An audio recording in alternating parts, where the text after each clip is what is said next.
Welcome to our channel. So bathroom లో కడిగే నా అన్వేష్ ఇంత పెద్ద యూట్యూబర్ ఎలా అయ్యాడు అంటే పెద్ద పెద్ద కాంట్రవర్సీలే అబ్బా. వీడియోస్ కూడా ఏ కాంట్రవర్సీ చేసినా కూడా అది పెద్ద వైరల్ అవ్వడంతో ఇలా అయ్యాడు.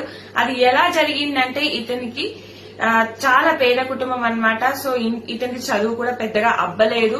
సో తల్లిదండ్రులు తిట్టడంతో పెద్దగా ఏ జాబ్ లో కూడా సెటిల్ అవ్వకపోవడంతో గోవా పారిపోయాడు. అక్కడ వాష్రూమ్స్ కడిగేవాడు.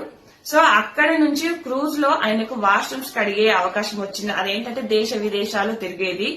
సో అక్కడ తిరుగుతూ వీడియో షూట్ చేసేవాడు, అది కూడా బాత్రూమ్ పని చేస్తూ. ఆ వీడియోస్ ఫ్రెండ్స్ కి షేర్ చేసేవాడు. తర్వాత ఇట్లా ట్రావెల్స్ వ్లాగ్స్ ఇవన్నీ పెడతారని చెప్పేసి యూట్యూబ్ లో పెట్టడం స్టార్ట్ చేశాడు. అప్పుడే ఉమా ట్రావెల్ తో కలిసి ఏదైనా చేద్దాం అనుకుంటే అతను ఇతనికి అవకాశం ఇవ్వలేదు, ఎందుకంటే పోటీ కాబట్టి. సో అతని మీద కాంట్రవర్సీ వీడియోలు చేసి ఇట్లా ఎవ్రీ కాంట్రవర్సీ ఏదో ఒకటి క్రియేట్ చేసుకుని వ్యూవర్షిప్ పెంచుకున్నాడు.